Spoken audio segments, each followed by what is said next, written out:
اگه به من بگن خوشمزه ترین خورشت گیلان رو برامون درست کن، قطعا انتخاب من مرغ ترش گیلانه.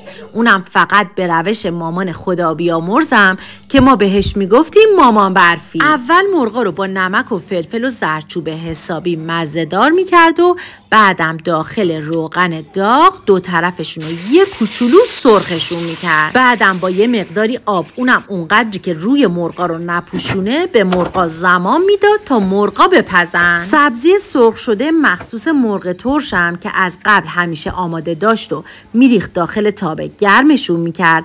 بعد تخم مرغا رو اونقدری میزد تا از لختگی در بیان و میریخ روی سبزیا. بعد مثل کوکو بهشون زمان میداد تا سرخ بشن. از پخت مرغا هم که مطمئن میشد آبغوره رو اضافه میکرد و سبزیای تخم مرغی رو میچید روی مرغا، ولی خورشت رو اصلا هم نمیزد. یه نیم ساعتی هم بهش زمان میداد تا حسابی دیگه خورشتش جا بیفته.